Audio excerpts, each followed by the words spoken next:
তো বন্ধুরা কেমন আছেন? চলে এসেছি একটি নতুন ভিডিও নিয়ে। আজকে একটু রান্নার ভিডিও দিচ্ছি, সেটা হলো পিঠে তৈরি।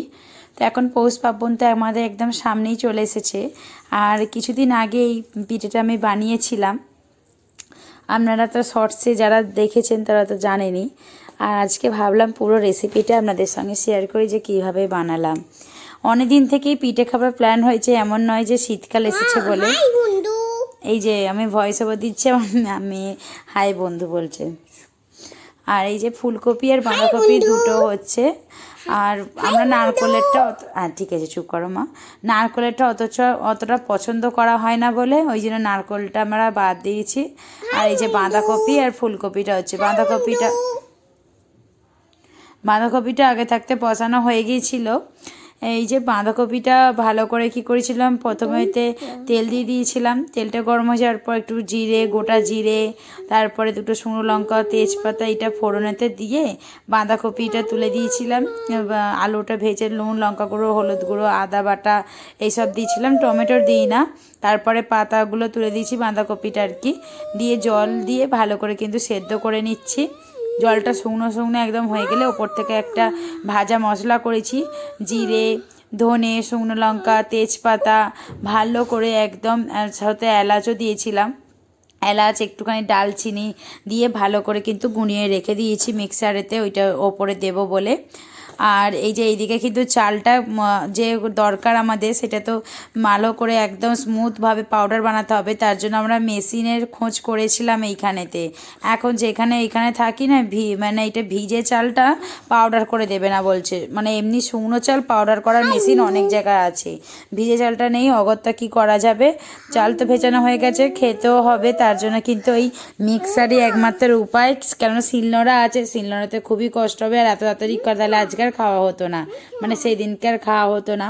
তো তার জন্য মিক্সারেতেই বড়মশাই বললো যে না আমি মিক্সারেতেই ভালো করে দিচ্ছি। তো ভালো করে দিচ্ছিলো, তারপরে চাল্লা দিয়ে চেলে নিয়েছিলাম। একটু একটু দানা দানা মতন, সাবুদানার মতন ছিল, সেইগুলো আবার মিক্সারেতে ভালো করে নিয়েছি। একটু খাটুনিটা বেশি হয়েছে, যাকে কিছু করার নেই, কিছু ভালো জিনিস খেতে গেলে তো একটুখানি খাটুনি করে নিতেই হবে। আর খাটুনি কিছুই না, মিক্সারে আর কি 2-3 বার ধরে পেশাই করা, এইটাই। এই যে ভালো করে দেখুন 2-3 বার ধরে ভালো করে কিন্তু মিক্সারেতে ভালো করে পাউডার করে নিচ্ছে। আর এই যে ফুলকপির তরকারিটাও কিন্তু বসানো হয়ে গেছে। ফুলকপির তরকারি বসানোর জন্য প্রথমে তেল গরম করে তাতে জিরে আর শুকনো লঙ্কা দেখতে পেলেন কি করছো? আর এই যে মেয়ে দেখুন কি করছে, চা করছে বসে। বাবা বাবা, এই যে সুন্দর লাগছে তোমাকে, দেখি মুখটা দেখি আমার মায়ের, এই তো সুন্দর লাগছে। পোষ দিচ্ছে, পোষ। এই যে এখানে এই দেখুন কোমরে হাত দিয়েছে পোষ বলতেই। এই যে আপনাদের দাদাভাই কি করেছে, এই যে দেখুন কত সুন্দর বিছানা, নিচে থলে আছে, এটা মোটা করে কার্পেট বেছানো আছে, তার উপরে এই চাদরটা বিছিয়ে দিয়েছে, কারণ মেয়ে খেলছে। এই যে কাপে করে এইগুলো হলো চা, তাই তো। এইটা নিয়েছে হাতাটা, এটা প্রেসার কুকার, এত চা হচ্ছে। বাঁধাকপি, ওই যে আমাদের ওইদিকে কপি তরকারি হচ্ছে, ফুলকপি বাঁধাকপি দিয়ে আজকে পিঠে হবে বলে। এই যে দেখো, দেখি দেখি দেখি মাটাকে, সোনা বলো। তো এবার এই যে দেখতে পাচ্ছেন গুঁড়িটা কিন্তু মাখা হচ্ছে। গুঁড়িটা মাখার জন্য কিন্তু অল্প একটুখানি লবণেতে অ্যাড করতে হবে। লবণ হলো এমন একটা জিনিস যেটা কিন্তু স্বাদ ছাড়া একদমই, এটা ছাড়া কিন্তু একদমই স্বাদ আসে না। আর এইটা বেশি দিলেও কিন্তু একদমই স্বাদ খারাপ হয়ে যায়। তো লবণ একটা খুবই খাবার জিনিসে ম্যান্ডেটরি কিন্তু একটা ভূমিকা পালন করে থাকে। তো অল্প করে লবণটা দিয়ে এটা কিন্তু একদমই ফুটন্ত গরম জল, দেখতে পাচ্ছেন এখন কিন্তু ধোঁয়া উঠছে। তো জলটা কিন্তু খুব সুন্দরভাবে কিন্তু গরম করে নিয়ে একটা হাতার সাহায্যে কিন্তু অল্প অল্প করে জল নিয়ে ভালো করে আটা যেমন মাখে সেইভাবে কিন্তু ডোটা করে নেবেন। জলটা কিন্তু অনেকটা ঠান্ডা মতন হয়ে গেছে, আমি হাতা দিয়ে প্রথমে মাখিয়ে নিয়েছি, তারপরে কিন্তু হাত দিয়ে ভালো করে মাখিয়ে নিয়েছি। দেখতে পেলেন কিন্তু অনেকটা জলটা বেশি হয়ে গেছে। তো তারপরে আমি আস্তে আস্তে একটু একটু করে গুঁড়ি অ্যাড করে, যেমন আটা মাখে সেভাবে মেখে আর ওই যে বাঁধাকপি করেছিলাম সেই সবজিটা কিন্তু এর ভেতর দিয়ে দেখুন অলরেডি বাঁধাকপির একবার কিন্তু আমার পুর রেডি হয়ে গেছে। প্রথমে ওইগুলো ভালোভাবে করে নিয়ে এরকমভাবে শেপ দিয়েছি, পুলি পিঠেতে এরকমই শেপ হয়।